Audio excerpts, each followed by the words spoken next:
Evening and afternoon, everybody, and welcome to the Community Development and Transportation Committee meeting for November 29th, 2022. We have council members present, Councilmember Christine Hall, Councilmember Michael Palermo, Councilmember G. Lee Hills, and a few other council members are en route.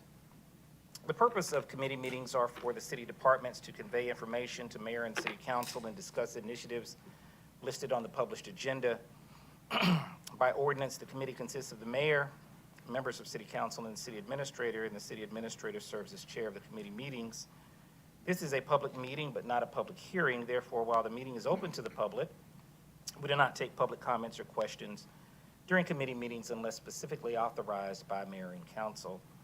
Public comments or questions are received at the regular city council meetings held at 7 o'clock p.m. in the city hall chambers on the second and fourth Monday of each month, and then in open forum on the fifth Monday of each month.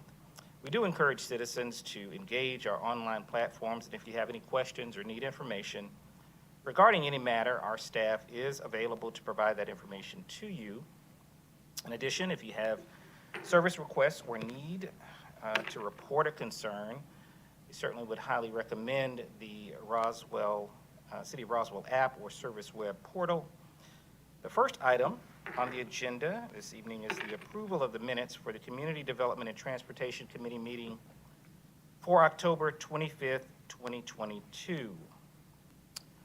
Motion to approve. Motion by Councilmember Hills, second by Councilmember Hall. Any further questions?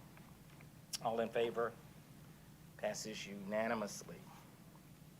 All right, we will note for the record that under community development, we do not have any action items for the evening. Under transportation, item number 2, consideration to accept the FY 2023 road resurfacing list. Mr. Littlefield and Mr. Cox are here.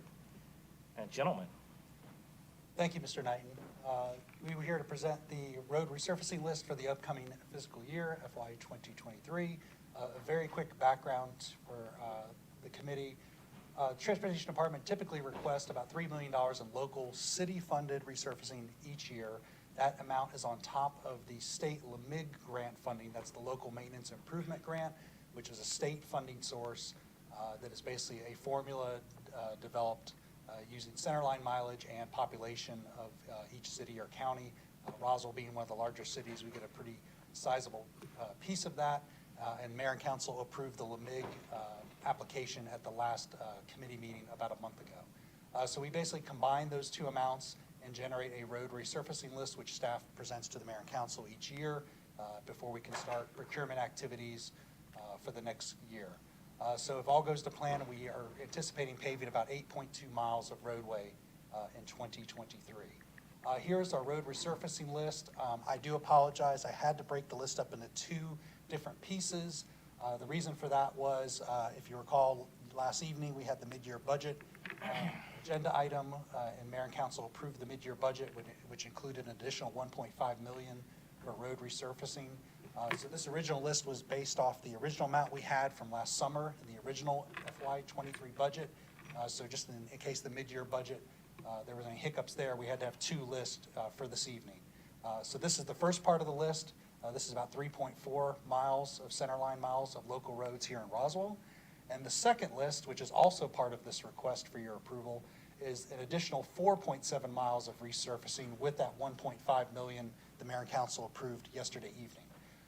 I did summarize over here on the right the mileage total just to show you what we anticipate accomplishing. We have about 8.2 miles of local funded resurfacing, and you tack that on with the 3.1 miles from the state funding source, and we're anticipating doing just over 11 miles of road resurfacing in the new year. So staff are recommending approval of this draft resurfacing list, and we can begin procurement activities in the next 30 days so we can start repaving once the weather warms up in the spring. So that's all I have on this item, Mr. Knighton. Thank you, Mr. Cox. Yes, Councilmember Vanstrom.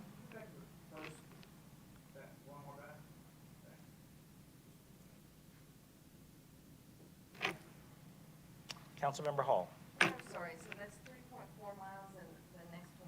my book it's 4.5, but I see it must have been updated to 4.7. What's in your packet is 4.5? Yeah, 4.5, but I mean, so the total roads to are 7.1, 8.1. And where's the 3.1 miles? That is from the LMIG state-funded program that the mayor and council approved in October. And at the last council meeting, you approved the application to submit to the state. Those two roads that were on that list were Shallowford Road and Eachers Road. Okay, all right. They're not included in this list. I just wanted to add that for extra information to show you all the mileage we're anticipating doing next year. Thank you. Any further questions there? Okay, all right. We will seek a motion to move this item forward. Motion by Councilmember Palermo. Second by Councilmember Hills. Any further discussion? Seeing none? All in favor? All right, good, thank you.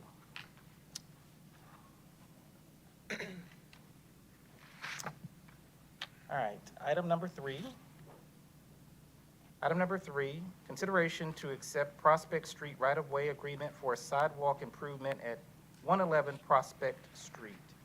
Mr. Cox? Yes, thank you. This is a minor right-of-way dedication to the city that we have to bring forward to mayor and council, as the mayor and council are the only ones that can accept new right-of-way or new public right-of-way in the city. In our UDC, our streetscape requirements, when an applicant or developer has to install a new sidewalk, if there is any new right-of-way dedication required, we do have to formally accept it. The reason for that is we obviously don't want any sidewalks to be located on private property. We want to make sure, A, they're open to our residents, but B, if the city transportation department has to maintain them, we want to make sure that they are completely on public right-of-way. We not only require the sidewalk itself be on the right-of-way, but we also require 1 additional foot of space behind the sidewalk for maintenance purposes. So this applicant installed a new sidewalk on Prospect Street, and just because we have to accept the right-of-way, I have to bring this to the mayor and council for the formal acceptance. This is a photo I took earlier today. You can see the new house is already constructed, the sidewalk's already in. This little sliver of right-of-way, the back part of the sidewalk and the little 1-foot maintenance strip right here, this little narrow strip is all they are dedicating to the city with the mayor and council's approval. If there are any questions, I'll be glad to answer them. Sure. Any questions? Yeah, Councilmember Palermo. So thank you, and thank you for showing the picture. Definitely looks beautiful house, beautiful sidewalk. I do want to make sure that staff is always verifying that the sidewalks are meeting the code's requirements. There was a situation a number of years ago where for some there was a higher density development, and they ended up building sidewalks that were smaller than required by the code and even smaller than required by ADA. I do believe staff addressed that with the developer and did require they extend it, but I will be motioning tonight to move this forward to council, and I am under the understanding that staff is certainly verifying that all requirements are being met, because I don't think anyone on this council has time to go measure every sidewalk and every right of way. So with that, I'll be motioning to move this forward to the next council meeting. Okay, got a motion from Councilmember Palermo. Any further, second, Councilmember Vanstrom. Any further discussion? Seeing none, all in favor? All right, thank you, passes unanimously. Mr. Knight, and one more thing, I mentioned the width of it. I know there was another situation where a developer had built for some townhomes where they did not go all the way to the property line. And so there ended up just being a gap between their sidewalk and another sidewalk. So I also want to make sure staff's certainly verifying that it's truly going to the property line. All right, thank you, duly noted. Thank you. Item number 4, consideration of the mayor and/or city administrator to authorize execution of a task order in an amount not to exceed $764,650 with the city's on-call consultant, Michael Baker International, for the design of the Riverside Road Corridor Improvement Project. Yes, thank you. Staff are really excited about this. This is a key next step for our Riverside Road Corridor project. This is one of our T-Splosh 2, our second iteration of the T-Splosh rounds.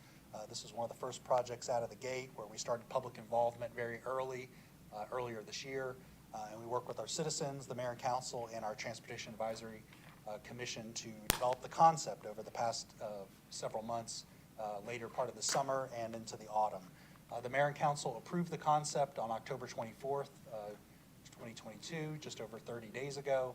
I'm not going to go over all these items, but basically the project limits are basically from Riverside Park, following Riverside Road to the east, under 400, and ending at Old Alabama Road.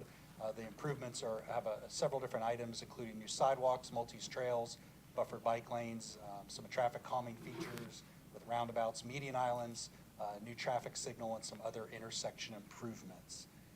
So with that, the next key step to expedite this, using the T-SPLOST funding, is to issue a task order to Michael Baker International.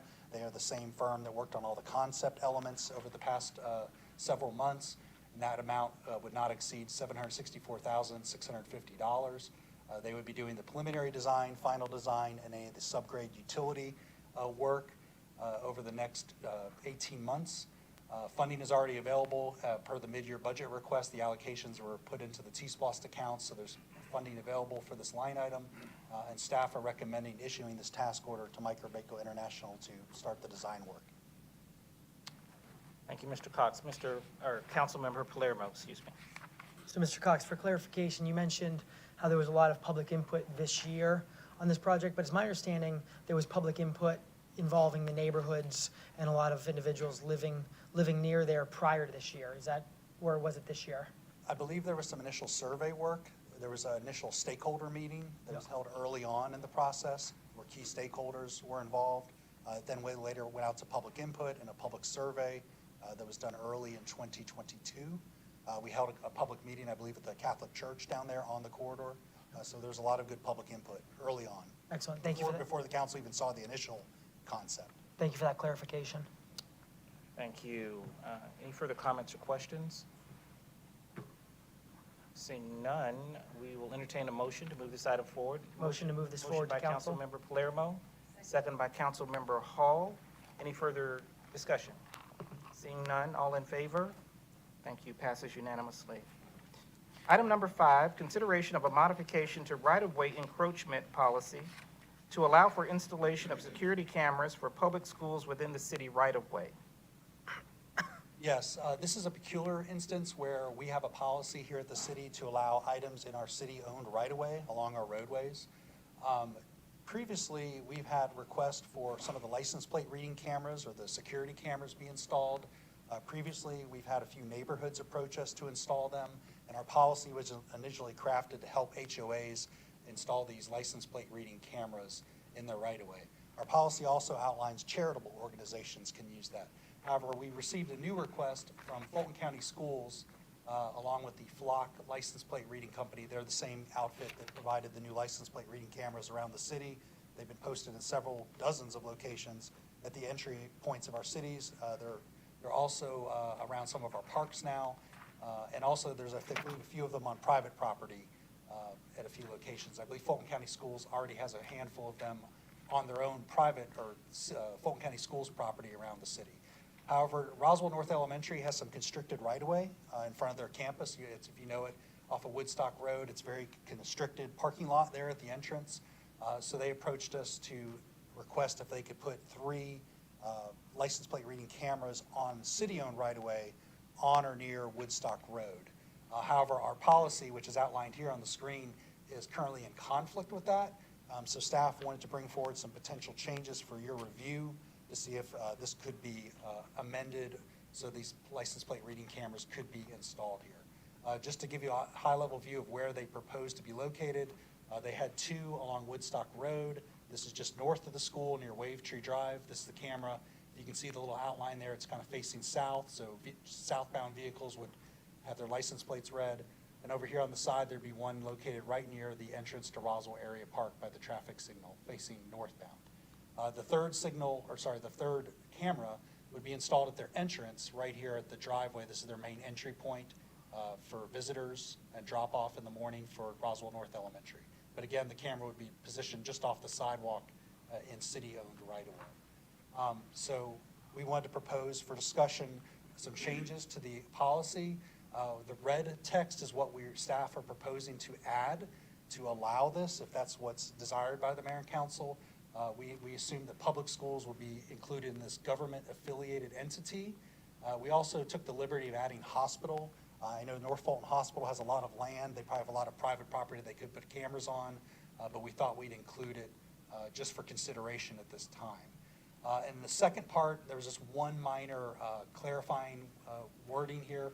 The other part of the policy mentions the Roswell Police Department should have access to the data. We want to kind of buffer that or increase that language, make it a little stronger to say shall. That way that the Roswell Police will have access to any camera data, not that they should have access. So staff are proposing these two minor changes. We realize there may be some discussion here, as this may infect other issues with things in our right-of-way. So we wanted to discuss it with the mayor and council before making any changes. Thank you. Yes, Councilmember Hills. Thank you. I know what we're up to here, but backtracking, is this part of the initiative for Fulton County Schools to put cameras on their properties? Or is this in response to them having some issues in front of, they're coming and going in front of Roswell North Elementary? I'm not aware of any specific issues there. I understand that Fulton County Schools has tried to install these on their property, Right. which is outside their purview. But in this particular case, they just have some constraints, and they requested they put them on city-owned property on the approaches to the school. And then part two, that first camera location, is that on the property for the Sikh temple, or is that on, it's kind of misleading. You stole my thunder, Councilmember Hills. I never get to do that. I'm not sure where exactly, are you talking about the southbound The camera? school is on the east side of the road, and Yes. the Sikh temple, that grassy area, it looks like where the camera would be mounted, is that? According to this, the camera would be placed on public right-of-way. I'm not sure if it'd be placed in between the sidewalk and the curb, or it'd be behind the sidewalk. We would have to take special note of that, mainly because we do have a T-SPOS project there to install no Maltese trail that is tentatively proposed to be on this side. So I suspect it would be between the sidewalk and the curb. So it'd be on public right-of-way, but the camera would be facing the road, aimed at, the passing license plates. And forgive my minutia, so it's okay for if we change the wording and all this, for a school or a hospital or whatever to request cameras and be able to put it on other right-of-way, not just the right-of-way that's adjacent to that said applicant or requester? Well, as it stands now, any request would come to the transportation director for their approval. As of now, we can't approve this for Fulton County Schools. They're not one of the eligible organizations. So it could be other things like signage or stuff like that, but we would have the right to approve or deny it. Right now, our hands are tied. We can't approve it at all. But we know the flock cameras have some added value to the city. I know they're very popular with the installation that the police department helped work with. So we want to be mindful and bring this to your attention. Sure. I guess I'm just thinking about some recent other things that have been requested by one property entity or owner, and then it affected adversely a different property. I'm thinking of the North Fulton Charities, the flock camera, I mean, the Yeah. flock light thing, where, anyway, I'm not trying to open up another can. I was wondering why it was going across this. I can see visibility, but there's not anything that would preclude that. That goes through transportation to make a judgment call on their best practices based on what you've got coming, right? If that's correct. If there's Okay. concern about this, I mean, the wording is up for debate. Yeah, it wasn't If you that. wanna I was make trying to it- get clarification on why they wanted the cameras and where they were placed. So Yeah. I'm sidestepping the. Yeah, actual we did agenda here. government affiliated just as a catch-all, but if you wanted to narrow it down to just Fulton County schools or public schools, that's fair as well. I wasn't insinuating that, but I yield No, to I'm my sorry if I misread council members. that. No, you're good. You answered my question. Thank you. Councilmember Palermo. Thank you. So I have multiple things I want to discuss on this, and I guess first off, I certainly support wanting to help our schools and add these. So big picture is something I support, but I certainly have some things I want to discuss. And I guess I'll go with where Councilmember Hill stole my thunder twice, which was regarding, I guess when we created this policy, I had thought we created something that gave the opportunity for the landowner of where something would be installed to weigh in. So I guess, because if we go, if we look at the 3 locations, the 2 locations that are on the side of the school, or frankly, even on the side of the city park, those, whichever one that is, those 2, I have no concerns with whatsoever, and I want to approve those as quickly as possible. I have some concern with the one across the street, knowing that it's in front of someone else's property. It's currently under, I believe it's a Sikh temple. And whether it's a Sikh temple or a person's house, I guess I have concern with us allowing a pole put up for a camera right in front of someone else's house or someone's Sikh temple without their permission. So I guess first question is, when we finalize the policy, did it give the opportunity for those with adjacent property to weigh in, or did it not give that opportunity? I'm not sure. I'd have to go back and review that more carefully. Okay, so that'll be one follow-up question that I have in general for the policy. And then specifically, I'd say for this example, I have concern with approving it in that one location unless the Sikh temple is comfortable with it and supportive of it. If not, I'd like to look for some additional spots that are more adjacent to the school's property or to the city park. Another thing I have is if we go to the actual language that staff's recommending we update. So again, I support adjusting this to include schools, but I lean towards wondering if instead of the update in red, which is government affiliated entity, including public schools, hospital, and then everything else stays the same, if instead we just changed charitable organization to be nonprofit or not-for-profit organization, would that accomplish all the potential goals? And I think the reason being is we're mentioning government affiliated entity in a public school, but what about a private school? And so if, I guess we're talking about Woodstock Road, if Fellowship, or if Blessed Trinity, or just any private school, if they have interest, knowing that, that public safety and school safety is important for us, I guess technically we could always then look at changing the policy again if a private school comes and requests and want council to weigh in, but I'd rather try to do the best we can to make this be the right policy ongoing, to not need to adjust later. So that's something I'd like for this committee to discuss.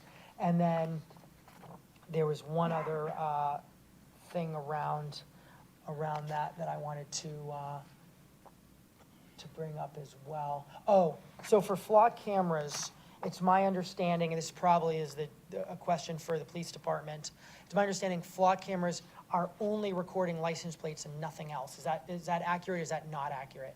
Is it recording everything and anything? So we do have a flock representative that's here. Excellent. By, Major Kaplan is our in-house subject matter expert, but the flock cameras, most license plate readers take a photograph, so they get the license plate and the vehicle, so you can see the vehicle type and color. Okay. Now, are they recording anything besides a license plate in back of a car?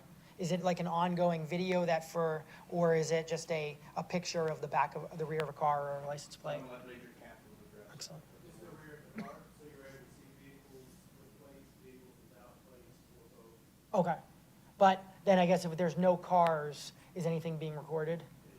Okay, so it's, so basically what this is doing is we approve additional flock cameras in many more locations, which I was glad to see the progress we've made this year in some earlier council and committee meetings. But basically, for any car, whether it has a license plate or it does not have a license plate, there'd be a recording for 30 days, which Roswell PD would then have access to. Correct. Excellent. That's great. Thank you. I don't want to jump, I'll address Councilman Hill's question from earlier. There are no specific incidents at the schools. The school system is part of their school safety initiative, is installing 400 of these cameras at their schools throughout the county. And this is just part of it. They intend to happen at every school. And then to your point of the private schools, that discussion I came up as well. Excellent. Yes, Mayor Wilson. As a matter of policy, are the police involved? Thank you, Christine. As a matter of policy, are the police involved with transportation on any flock camera installation? Not at this time. Police did that effort with Flock and installed those. The only thing they reached out to us was on the locations and just the encroachment permits for the installation, but there was no issue there. So, question, Jim, do you not wish to have a input on any flock camera going into the city? So I would, that would be helpful, and if I didn't understand your question correctly, we did apply for permits through Roswell DOT for all of our cameras that are in the right-of-way. So let me make a statement. As a matter of policy, it's my belief that the RDOT and the police should always have a cohesive strategy on any installation of any flock camera, that silos can occur, obviously from time to time, and that if there's a flock camera going in, the police are integrally involved in that flock camera installation. Just make sure that there's a policy guiding us along those lines. That's a good idea. Thank you, Mayor. Yes, Councilmember Palermo. So I'd propose that we update the policy to say that it be the head of RDOT along with the police chief approving that, if I'm hearing that from the mayor. Or, and actually, I guess a question for both the mayor and the police chief would be, should it be the head of RDOT and the police chief, or should it be the head of RDOT and the major approving any flock camera requests? Okay, so that'd be one recommendation that I think I'm hearing from the mayor, that we update this policy, that it's the head of RDOT and the police chief that is approving any flock camera request. And for the public listening, obviously, it's my understanding, Mr. Davidson, council obviously would always have the authority to override one way or another. Is that accurate? Yes. Yeah. And then I guess I have the question for the committee.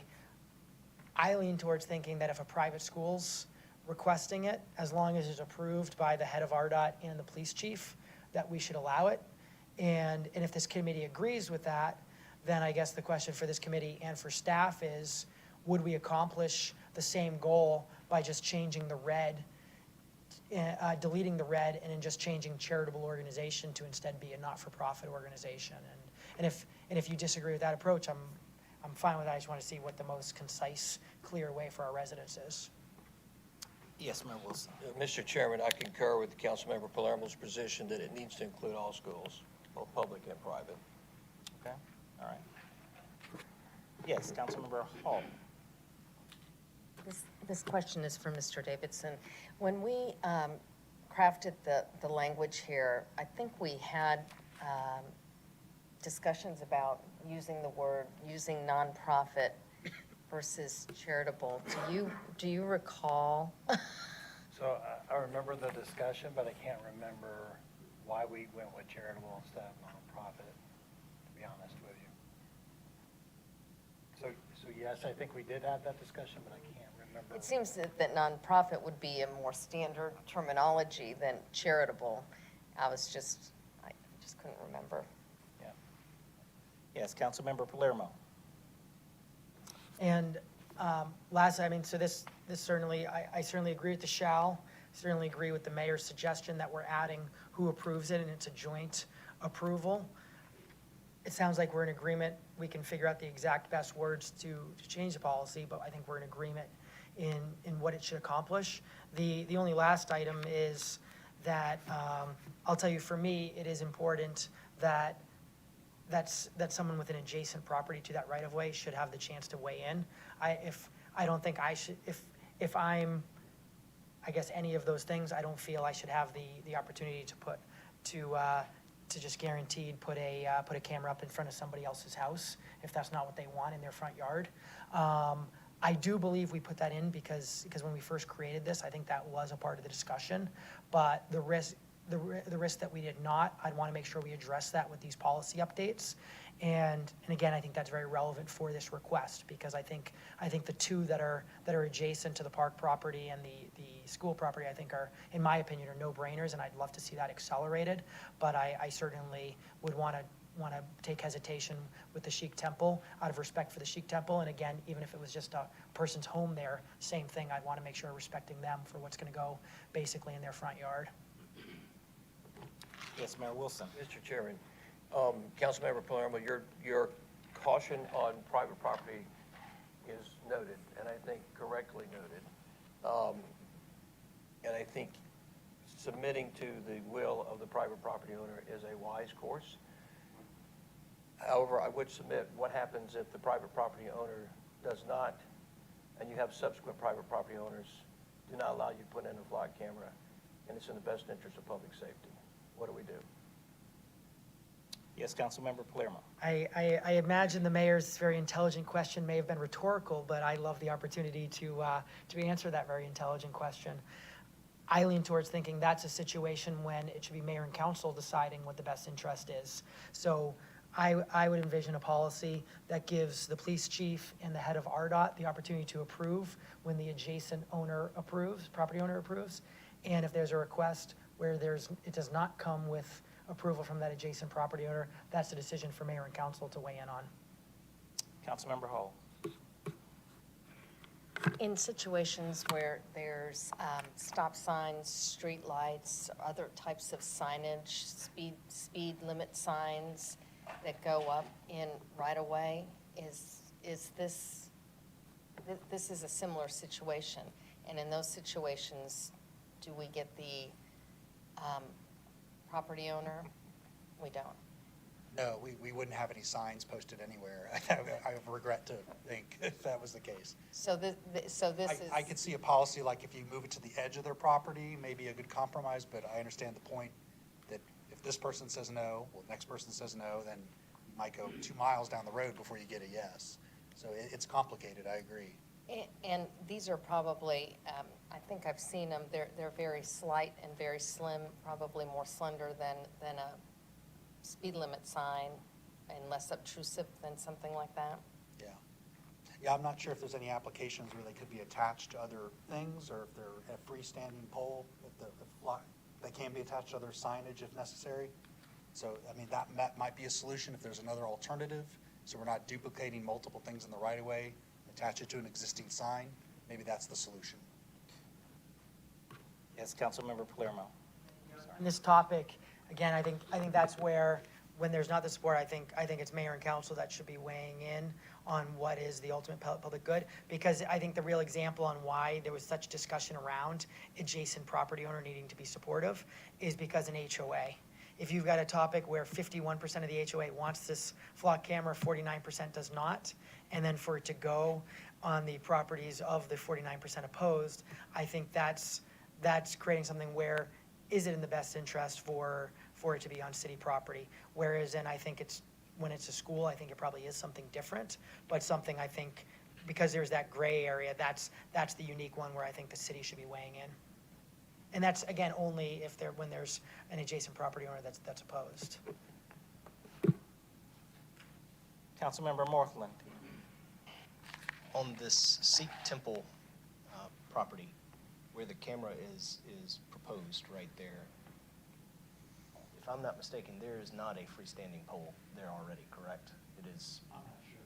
I have to verify that. The reason I'm bringing this up is because these cameras have to be mounted and have to catch certain angles, and they're very precise on catching exactly the car without, to Councilman Palermo's point, catching everything else that's going on in the back seat. And it's very laser focused on a certain angle, and so that's going to present a challenge if we're trying to mount these things to stop signs, lights, other things that are 2 and 3 feet away that aren't going to give the police the optimal angle.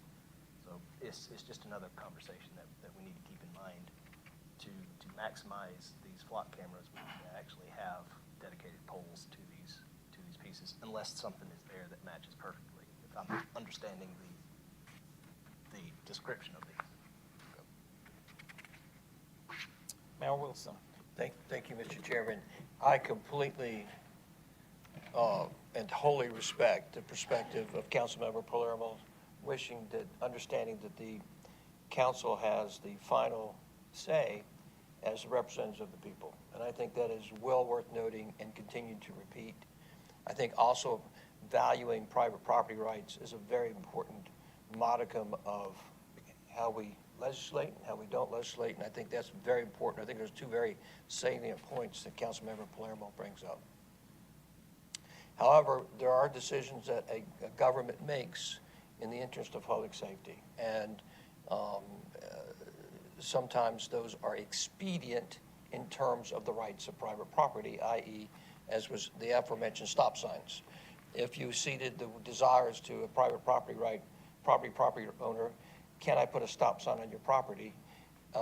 There would be a surprisingly number of cases where the private property owner would say, no, you cannot. And that would not be in the best interest of our public safety. And the question of flock cameras, why are we putting flock cameras up? It's a question of safety.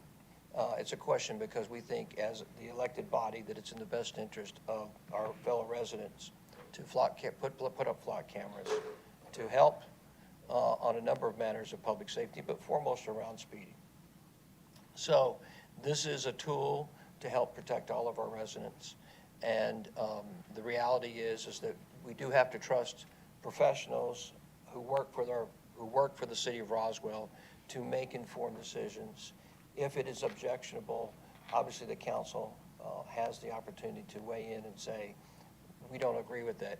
My concern with ultimately having it being a political decision with the ultimate authority being voted on by mayor and council, technically council, is that we could repeat some of the mistakes of the past that we've had where we've had a divided council and where there was great controversy and where the decision was more political than practical. And I would just raise that as a potential challenge for problems ongoing and being able to administer what should be a fairly simple and practical program and turning it into a political football, particularly along the lines of HOAs. We've all dealt with in this room. We've dealt with where there's a percentage of people who are perhaps more informed or more actively informed on an issue, and they can weigh in, and it can seem as though they have more influence, but they may not necessarily represent the greater will of the people. So it's very dangerous from my perspective on this particular issue to put this into the ultimate hands of deciding where a camera goes, a flock camera, and taking it out of the hands of the police chief and the transportation director. Just my 2 cents. Yes, Councilmember Palermo. And to clarify as well, of course, it's for a rare situation where someone wants to put it on an adjacent property owner where the adjacent property owner does not want it. And my concern is with HOAs and an experience with dealing with lots of disputes we've seen across the city with different HOAs, is I'm concerned it could sow division by having HOAs put cameras on properties that don't want a new pole and don't want a camera right on their property. And that's where I think by creating an extra step for when it's on an adjacent property owner that's opposed to it, which I think realistically, it's probably a non-issue for this one. So anytime we're creating a policy, we can't just look at an individual example and instead have to see how it affects citywide. And that's where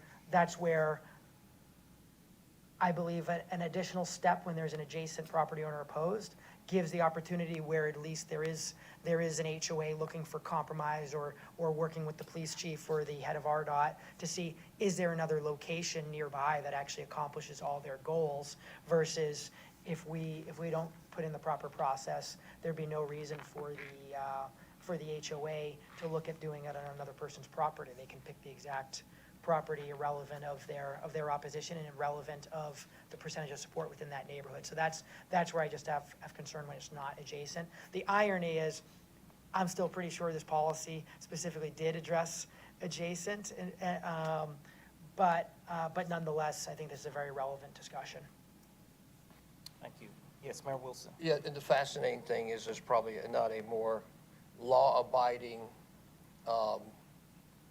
group, community in the entire Roswell collective group of 98,000 people than this particular Sikh community. This is an incredible group of law-abiding citizens and probably have an interest, don't want to speak for them, but probably would not be greatly offended by the fact that perhaps there was an impact to slowing down speeding in front of their worship community. I don't think that I just ironically, and I don't want to speak for them, but I think they might find that a plus versus a minus. Thank you, sir. All right, any further, yes, Councilmember Vanstrom. Just to go a little further with Councilman Hall's conversation, does this open us up to any further conversation about what all goes in front of other people's homes as far as stop signs, speed signs? I think it's a good point. I mean, are we opening a box, or are we? Councilmember Palermo, I saw. him first, I'm That was a question towards Councilmember Hall, please, so go I'll- ahead, go ahead, please. I guess my point was that we have the city has the right of way so that the city can put up stop signs and speed signs and pedestrian crossing signs and duck crossing signs and all those kinds of signs, and they do that anyway without getting the permission of the homeowner. And my question was, how is this any different? And I feel, the reason I feel it's very different is because the city determines where to put a stop sign, the city determines where to put stoplights, and frankly, the city determines where to put our flock cameras. So we have a lot of flock cameras. Am I accurate on that? That the chief was just talking about, that we were a gap in North Fulton. We're no longer that. We're going to no longer be that gap. But what makes this different is this is not somewhere that the chief of police or RDOT or the city decided we want this to go here. This is based off of a resident request. Well, technically not a resident. It would be based off of a nonprofit request. And so, like the example that Councilmember Hills brought up, we have a charitable organization where they could put up a flock camera on in front of, they could request it in front of anybody's house or any location. And if the adjacent owner is opposed to it, I think that deserves some hesitation, given that it wasn't a city initiative. But if it was a city initiative, we're not having this discussion. We don't have a policy asking an adjacent person if they want a stop sign, just like we don't have anything asking if the city wants to put a flock camera, that's where the city's gonna put it. This is different because this is a policy on how charitable organizations can request it. And we use the MUTCD guidelines to place regulatory signs. So that's where I see it as very different, because city-driven versus charitable organization-driven. But again, I support it. I love the idea of these flock cameras. When we change the law for HOAs, just as I want to change the law for public schools. Staff didn't even ask or recommend we change it for private schools. I want us to change it for private schools. Fully support it. I just want to be cautious of a homeowner that doesn't want a new pole and new video camera right in front of their house and although we could argue legally it's our right of way, they very much see it as just their front lawn, and I understand that the most residents see their front yard as their front yard, even though residents don't own the front of their front yard. Councilmember Morthland. I think one last point on this, the difference that we're talking about is perception. A lot of people think that these cameras are actually recording their daily movements and what they're doing on their phone as they walk, all the things. So for someone to say, I don't want a camera in my yard because I don't want the camera recording me throwing the football with my kid in the backyard, that's not the case. And it doesn't matter what we do, a lot of people just think that's what this is about. So I have no problem with this. This is fine. Okay. All right, yes, Councilmember Palermo. Well, based on staff's recommendations, I'd like to see us move forward, because really, right now, we're actually, this is not even to approve any of this. This is just to show a policy to give staff what they need. I'd like to move forward that we move this forward, updating the language where it started only in existing homeowners, because again, we don't want it to be just public schools, as well as staff's recommendation of the shall, as well as a third change, which is it will be the head of RDOT and the police chief. And then I think we'll probably have some more time to review what the current code is regarding adjacent property owners, et cetera. Okay, that's in form of a motion. All right, That is a motion motion. by Councilmember Palermo. Clarifying On a clarification. The language to nonprofit from charitable? Yes, and that's right, changing from nonprofit. And certainly welcome to staff's recommendations on what that should be to accomplish what we've discussed. Okay, with that clarification, Councilmember Palermo's motion is still before us. We have a second? second by Councilmember Hall. Any further discussion? Seeing none, all in favor? All right, that passes unanimously, thank you. All right, item number 6. This is worded as vote of the Georgia Department of Transportation, GDOT, quick response project of converting State Route 92 at West Road to a restricted crossing U-turn intersection. And actually, point of clarification, which Mr. Cox will further elaborate, this was discussed back in August. And the GDOT is seeking a letter of support for this concept from the city. And at that time, that discussion, I do not believe that there was a formal action taken by mayor and council. And subject to any letter of support going out, certainly want to have this discussion again and determine what mayor and council would like to do with this item. Yes, sir.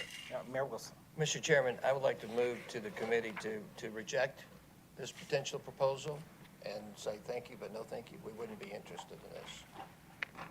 All right, that's a motion, sir? Yes, sir. Motion by Mayor Wilson on this item. Do we have a second?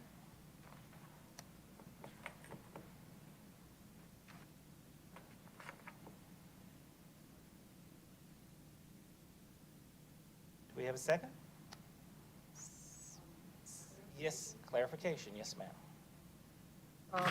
Mayor, Yes, ma'am. would you elaborate or not? Are you just willing to? I'm sorry, Lee. I'm thinking everybody's already familiar with what this plan is and that everybody has no interest in this happening.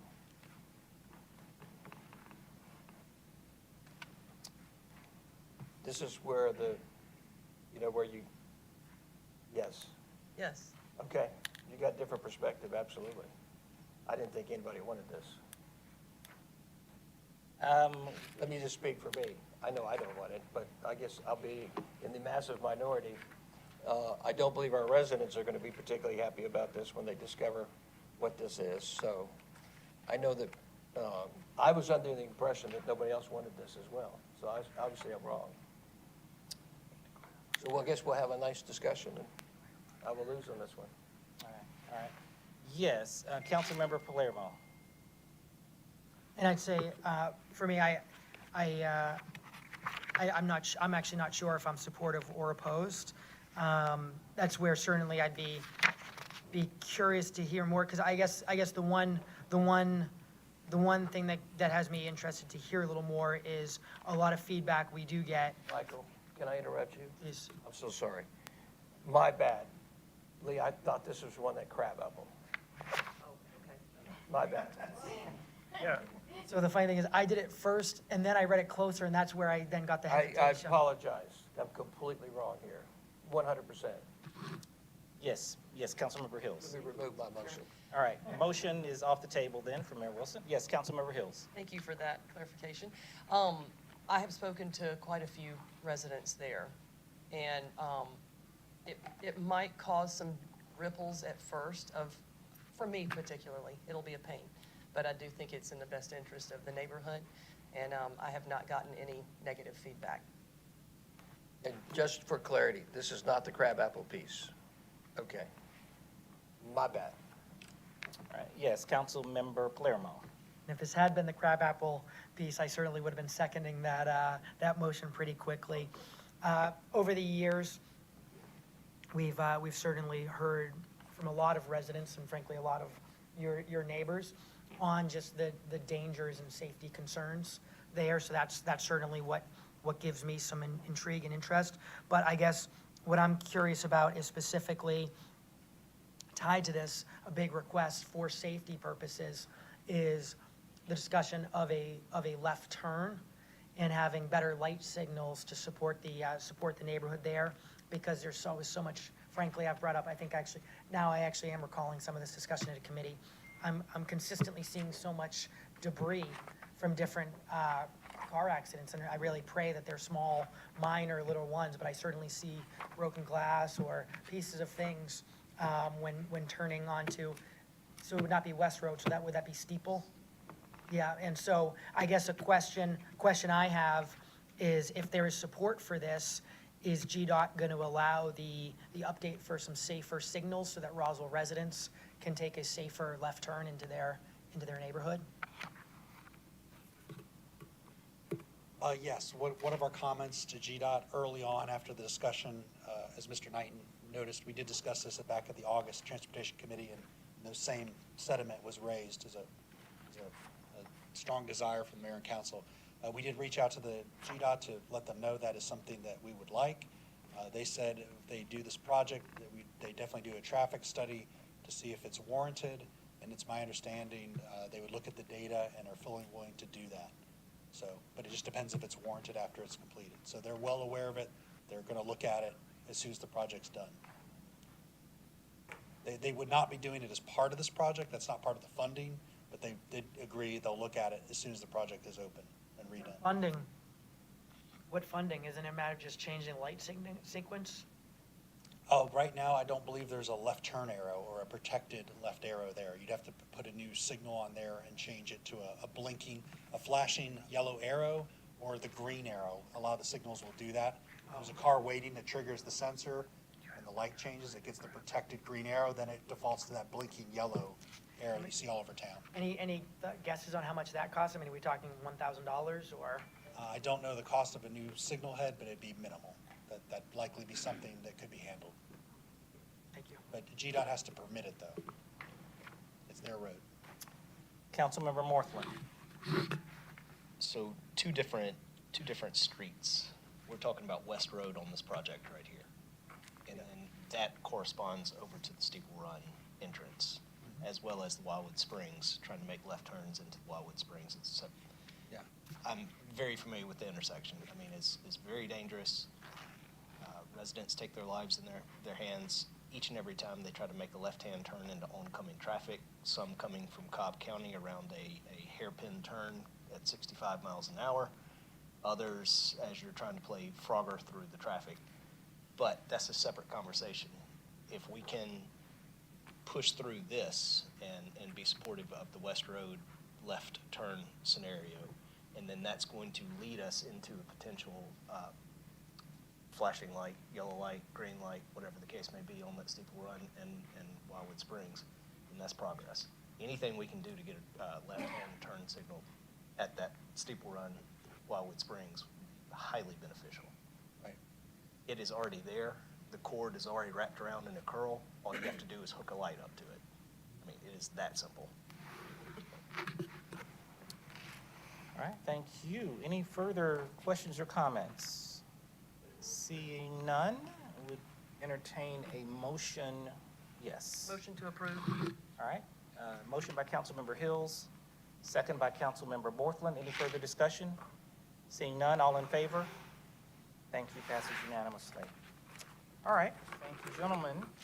That does conclude the items for the Transportation Committee. We do have an item from a previous committee under Police. Item number 7, consideration of a resolution to revise the false alarm reduction program fee structure.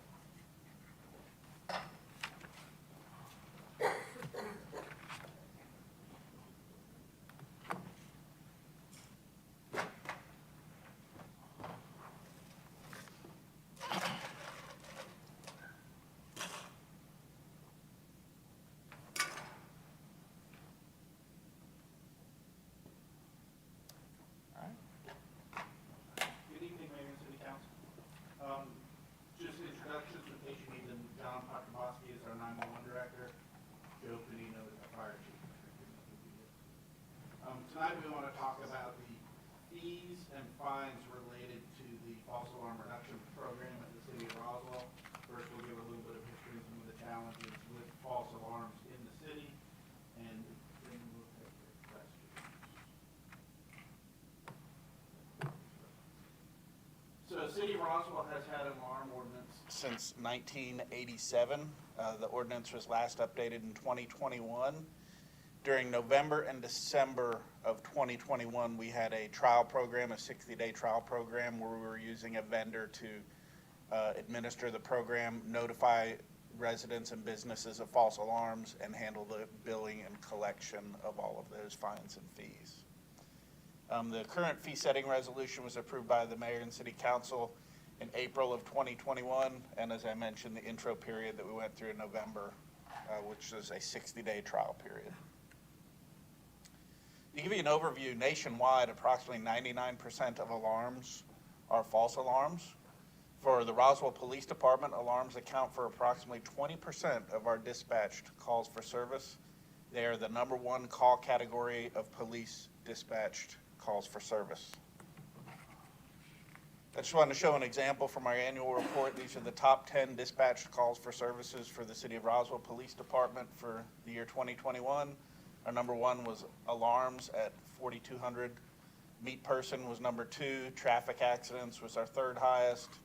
Then we get down to the 1,500 calls is dispute, suspicious activity, welfare check, nuisance. And finally at #8, we get to our first crime, which is theft, which is our highest crime issue that we have in the City of Roswell. I will defer to the fire chief for his comments. Yeah, so for the fire department, false alarms are also one of our top 3 calls for service. Makes up somewhere around 10% of our calls for service, depending on the month.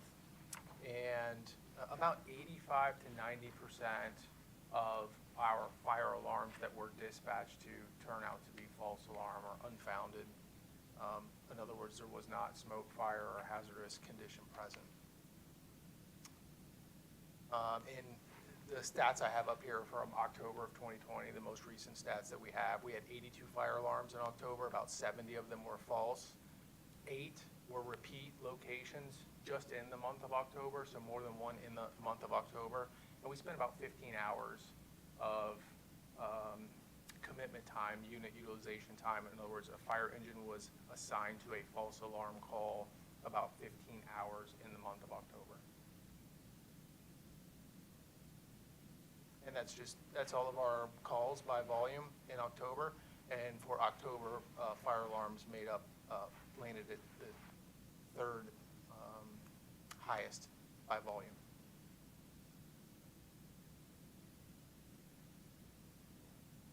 Prior to my starting at the Roswell Police Department, Roswell commissioned a gap analysis for the police department. One of the items that they reviewed was an alarm reduction program. And if you read this, they reviewed the false alarm ordinance here in the City of Roswell, and they had recommendations at the bottom. I'll just read that last paragraph. In general, responding to false alarms is an inefficient use of police emergency resources.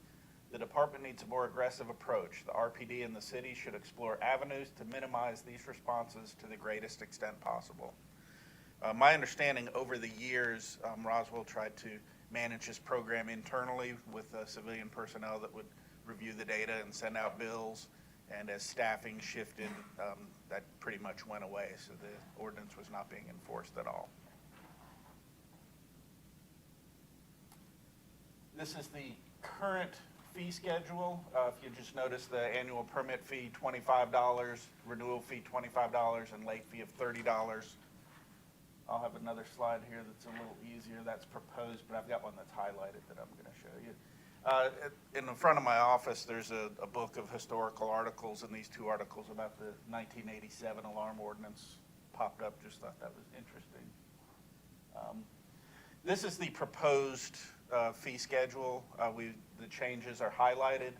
We're recommending to go with the permit fee and the renewal fee to go to no charge. It's currently $25. Change the word on the 8th alarm to match the ordinance, potential suspension of response. Under the current one, it just says suspension of response, and I'll address that in a little bit.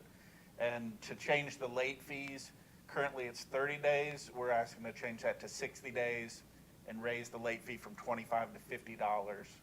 And again, the failure to register from 30 days to 60 days as well, just to give the citizens and businesses more opportunity to check their mail and respond as they get these false alarm notices. One of the reasons for this change is, as we've managed this program, our complaints have been lack of notification. So we feel removing the registration fee and the late fee and changing the late fees will address those complaints, as well as taking away the registration fee. We want to focus on the offenders not people who are in compliance. If we're charging a registration fee, we're targeting people who are in compliance with our ordinance, and that's not what we want to do. We want to target those offenders and change their behavior who are violating the ordinance. I will defer to you for any questions. Yes, Councilmember Palermo. Thank you. I think these proposed changes are great and very thoughtful, and definitely, I think, some responsive to certainly a number of complaints I've heard from residents. A couple questions I have is, I believe this relationship with this vendor doesn't cost the taxpayers anything, right? Correct. Currently, and thank you for bringing that up, 'cause I need to address that. Currently, the vendor collects 26% of collections and the city maintains 74%. This would cause a change to our current contract. I don't have the new contract, but the estimates, that would move 10%. Okay. The city would collect 64% and the vendor would collect 36%. Okay, but there'd be no fixed costs added. It's just purely, it'd be adjusting the percentage of our collections. Correct. If we were very successful and in a perfect world, we would collect $0 and the vendor would collect $0 Yep. if we would eliminate false alarms. Excellent. And I think that's addressing, I think certainly I feel like a lot of feedback on the permit fee, the renewal fee. Interestingly enough, I feel like I was getting feedback on alarm fees as well, but it's interesting, I'm seeing that actually at all times, the first alarm was no charge. So that means anybody complaining about the alarm fee, it would have been for their second false alarm, not their first false alarm. So it's helpful. Yeah, I mean, I think this is an improvement in reducing costs to residents. So I certainly am supportive and curious of this committee's feedback. Yes, Councilmember Hall. Now that we've had this in place for a year, how effective has the program been? So let me preface that by saying at my prior department, we had it for a number of years. After 5 years, we saw over a 50% reduction in false alarms. We went from 110,000 to about 50,000 false alarms a year. So it takes a number of years. John Potrabowski, who's overseeing our program today, next year we're going to transition that to under Major Kaplan in our support services division. So John can focus on 911. John provided me some statistics this morning. Let me get to that page. So actually this year, November has been the lowest by far of all of the other. The numbers are fluctuating, but oddly enough, November was the lowest for the year so far. So I'll take that as a win. But it's a small sample size. Yes, Mayor Wilson. Thank you, Mr. Chairman. Congratulations, John, that you won't be dealing with false alarms in 2023. I know that it's no small cross to bear. Michelle, can you put up packet page 42 again?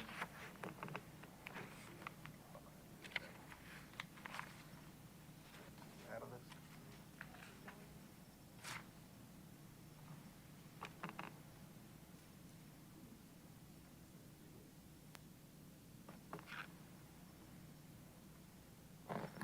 It's the alarm reduction program, the consultant's 7-paragraph. It's enlisted in our docket as packet page 42. It's the CPSM, Center for Public Safety Management piece. There it is. Yes, perfect. So this is for me the nut of the matter, which is, so we all have the same goal, which is to radically reduce false alarms.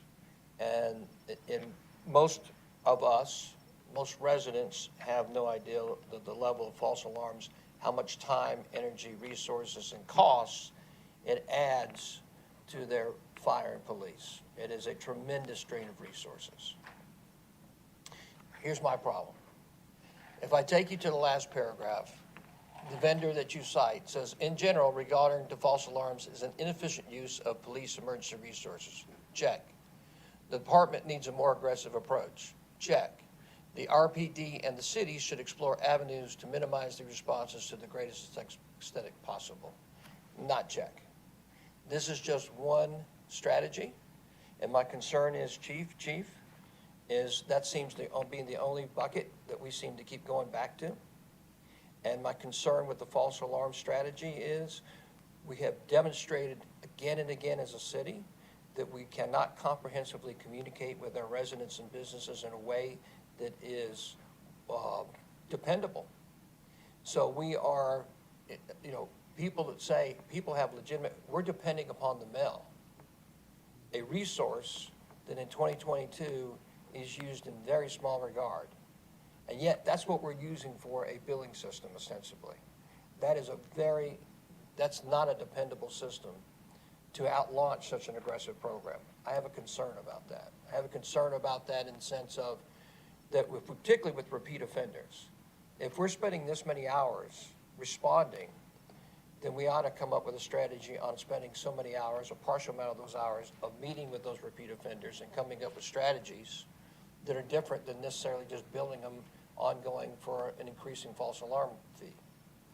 So I have a concern is that we have siloed off a very specific strategy, that we're selling it to council, got it in an ordinance, changing the fees, getting rid of the late registration, yada, yada. And say, oh, this is our magic fairy. It's not. It's just one little small piece. So I would really challenge the council and the police and fire chief and the city administrator and the city attorney that we need to come up with some additional strategies to radically reduce false alarms, because that's really all we're after. As you said, people don't realize when the police respond to a false alarm or the fire respond to a false alarm, that's a big deal. And there are some cities who don't respond to false alarms because it is such a big deal, because they get tired because the false alarms are so bad, and they're bad in our city.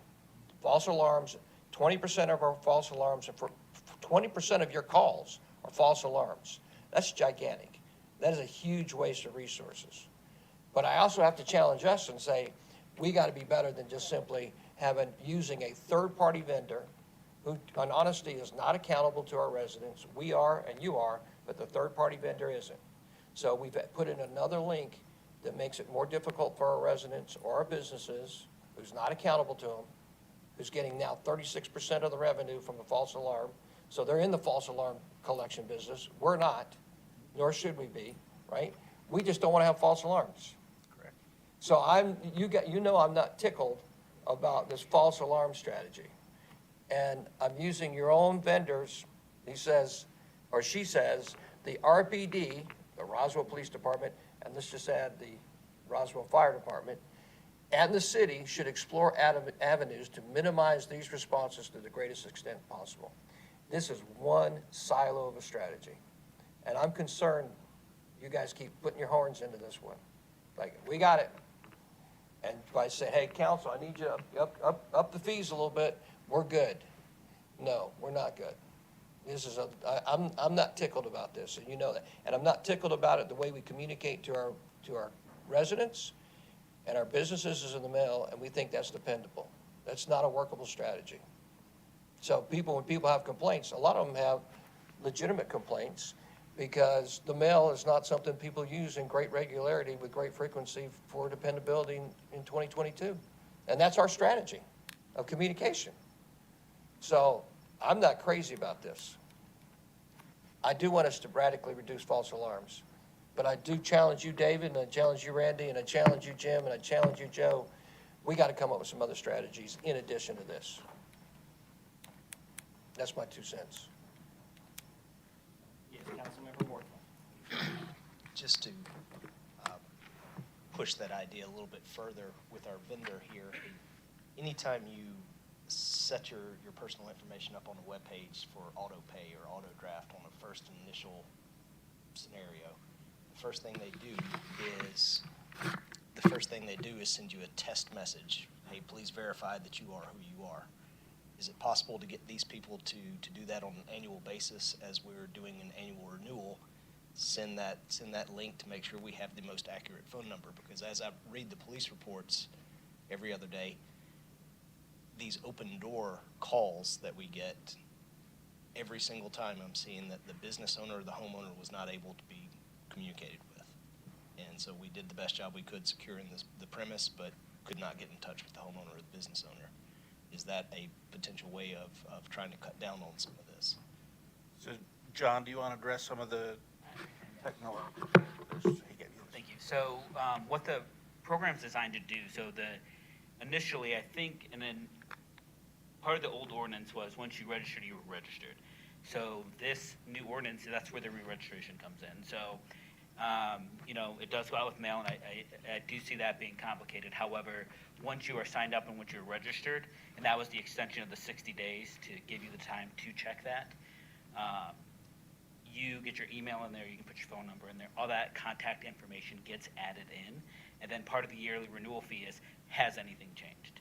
So you get emailed, or if you want to still get mail, you can still choose that, but you can choose to only get emails, or however you choose to do that moving forward. But that is part of that renewal process, is updating your fees. Now, I don't know if there's text messaging, if that's what you're referring to, but that's something I can reach out and see. The reason I bring that up is because that's the way of testing, hey, do we have someone live on the other end of this, or is somebody just clicking the box and saying everything's still the same and, re-renew? Yes, Mayor Wilson. Yeah, Mr. Chairman, perfect case in point. This is rhetorical. I'm not even going to think of that. You and I both know, we don't know how many alarm systems are actually in the city of Roswell today, Correct. right? So we don't know how many alarm systems are in the city of Roswell. How can we possibly communicate to all the people that have alarm systems? That, to me, is a program that is replete with challenges and replete with legal challenges. So if I got somebody smarty pants, right, says, I didn't get it, I didn't get it, I didn't get it, I didn't get it. That, to me, through the mail, right, I don't have a way of really justifying that, legitimizing that today. And that is one of the reasons that U.S. mail is required. It's the TAC notice that's required. You have to send it by U.S. mail to notify them of fees. That is a requirement under some sort of case law. That's always important. Good. Great point. There are some challenges there as well. I really challenge us to come up with some additional strategies, because my concern, and I'm sorry to repeat myself, my concern is we're holding on this as a single source strategy. So for the fire department, we've been without, during my transition into the city, this was kind of going on, and I wasn't aware of it when I arrived. So we haven't really implemented Cry Wolf as PD has. So we have not been able to evaluate what impact it will have on false fire alarms. Joe, that was intentional. We intentionally did not let you know about this so that you would not be using it. Right. So but fortunately, you found out. So I don't know that I see this as a silver bullet, but as the first tier of, as we get false alarms, we have the first opportunity to communicate with those people and get them registered and get contact information, but it puts them on our radar. It does. We have a fire marshal's office that then, as these false alarms stack up, or we have significant problem businesses, we can send our fire inspectors out to try to make contact in person to try to see what the issue is. I want to defend Randy and David, and most especially Jim, on this issue, because I touched on it earlier, but most people don't know this. There are cities, we have a sister city to the south of us, a little bit larger than us, where it's the active policy of that city to not respond to alarms. So if you're a homeowner and your alarm goes off, you're not there, it's the active policy of that police department not to come to your house, even though you paid for a fire alarm and the fire alarm's going off, because the way that police department, the way that city deals with it, I'm not naming the city because I don't want them to have to deal with the issue of this. That city said, false alarms are such a big deal, they're wasting so much of my time and resources and the energy of my police force, and 20% of my calls are false, and I can't do anything about it. you know you have my absolute 100% support on this, but I'm saying it again. We have got to find some additional strategies, because the issue is reducing false alarms dramatically, right? And I think we got to do a better job about meeting with people, because there are businesses that we know that are repeat offenders, and I would dare say submit in many cases the business owner as of consequence and size has no idea that they are a problem to you, and would not want to be a problem to you if they did know that. With the limited data we have, John was able to run some reports. We found some successes, not all successes, where reductions. The first quarter, and I'm not going to name them, but we had a church, a private residence, and a business that were our top 3 offenders. Second quarter, they had no false alarms. Third quarter, no false alarms, and fourth quarter, no false alarms. They were top offenders in the first quarter of the year. They got the message, they paid their fines. There's others on here who their fines are stacking up. Some are paying it, continuing to have false alarms. Some are not. So it's getting it across to some, but not others, as you mentioned. Thank you, sir. Yes, Councilmember Northland. Got a decent idea about a false alarm on the police side of things, you know, a door kicking open in the wind or an animal running around and triggering a system. But this question is for Chief Panino. What is a big offender of false fire alarms? Is it all electrical, battery, or are there other things on top of that? Yeah, it could be a power surge, it could be construction dust, it could be pressure washing. There's a myriad of things that trigger fire alarms on our side. What would not be a false alarm is if someone calls because they reasonably think their smoke detector's going off, they think there could be a hazard in the residence, or if there's burnt food, something where the alarm did its job, it actually sensed carbon monoxide, smoke, heat, or fire. Those are all legitimate, but the ones that we end up going on is either a lot of it's the construction debris, pressure washing, or we go out there and we cannot find an issue, and the alarm gets reset, and sometimes those are the multiple ones until they get an alarm company out to come out and fix whatever the issue is.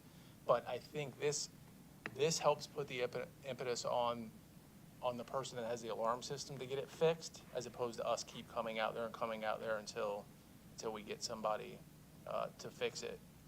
The other thing on the fire side, when we talk about not responding, if it's a business that we require to have a fire alarm because it's a life safety issue, there's not an issue. There's not a situation where we just take that alarm offline and we don't respond. We have to do something in place. So that means either we have to talk the business owner on how to set up a fire watch, means someone is on the premises in lieu of that alarm, or we would have to do that for them. Right now, we don't have a fee schedule set up where we would do that, but that is another option. So for us, there's fire code involved. We can't just take a system offline and say, we're not gonna come out here. Because in a lot of instances, we required them to have that alarm in the first place in businesses. Yeah, thanks, Mr. Chairman. I just want to buttress your comments, Joe, because I think everybody needs to know. This is not about people legitimately calling when they have a concern. They need to keep calling 911 and say, I have a concern, whether it's about something regarding police or fire. Please keep calling. Those are not false alarms, and everybody needs to understand that. And that's not what we're talking about. We're talking about you having an alarm system, and there's usually not anybody there, and the alarm goes off, and the police or fire respond, and there is no one there at the residence or business, and there is not an issue. And that's what we're literally saying. That's 20% of the police calls. They are responding to an alarm system going off where there is no issue, and there is generally almost always nobody there in almost all cases. So go ahead, Jim, sorry. Two things. I want to say monitored alarm system. Monitored alarm system. So there are some people who have alarm systems set up that will notify their own phone. This does not count because that's not notifying 911 to request resources. And oftentimes there are people on site, workers, cleaning crews. that owners of the business or owners of the property don't trust with the code for the alarm system. So, and I can tell you, I went to one business repeatedly 5 nights in a row, and the cleaning crew, they did not trust them with the code, had the keys. They cleaned all the offices and set off the alarm in each office. So they're on site when we get there. And we have to stop, try and locate what we call the key holder. Are they authorized to be here? And it takes even more time. And there's usually 3 or 4 people on that list to call. Correct. And Yeah. they don't answer. No, not at 2 a.m. Correct. Councilmember Palermo. I think very valuable discussion, and I certainly agree with every point that was raised. I think it is important that we're realizing this is not a silver bullet, and we need to do more. I think there's also, was brought up too, that, I think I definitely would be curious for, in addition to you looking for other paths and other solutions in addition to this one, certainly just some concerns around the customer service focus of how we're communicating, and frankly, as well as from the sounds of it, for how Crywolf, how that company is dealing with appeals and whatnot. So I think definitely opportunity for improvement, most important, looking for other just avenues. But I still do want to go back to my original statement that although this is not solving the issue, this is not addressing all the avenues that we should approach, this is still an improvement from what it was. And I am glad, I personally support this and certainly would like to see this move to council to stop those fees that we should not be charging non-offenders. Yes, Councilmember Morthland. Last thing here from me, and that is on this permit and annual renewal fee. Thank you for changing that to no charge. That's a good move, and I know the citizens will appreciate being in compliance and not being charged. Absolutely. Good stuff. Councilmember Hills. Thank you, Chairman. Is it reasonable to think about doing this for a year, bringing on fire for a year and continuing RPD, and then October 1 of 23, or before, have some other options to consider, either in addition to or in place of? I know that's kind of a juggle with our residents to retrain the ones that we've got. Hopefully they won't be on the list anymore, so it won't be retraining them. But I mean, is that something that we want to at least put a little emphasis on, getting some additional options on the table? I'm just throwing that out there. Councilmember Palermo. And I do support this. I think it's a big problem, and we need to work on that. Communications, I know, is going to be changing a lot as we ramp up through the first of next year. Yeah, and I think great points. I think as Chief mentioned earlier, that the hope is we're successful, in which case we just start having zero false alarms, zero fees, things like that. But another way of me interpreting what you're saying is really making it clear, frankly, to public safety that we truly do expect to see within the next, you said a year, frankly, I'd want to see within, less than 6 months of seeing some different avenues as well for just new additional approaches to make sure that we are doing everything we can to properly communicate to our residents and truly trying to eliminate the very costly false alarms. Thank you. Any further question or comment at this time? Yes, please. Just as a reminder to the mayor and city council, there will be a contract related to this, since there would be a contract change if these new fees are adopted. But the timing also would prevent us from the annual renewal, which are now starting to come due from last year, so the timing's really I guess, Jim, we failed to ask, was there a new fee structure from Crywolf? So they have a formula that's based on their collections.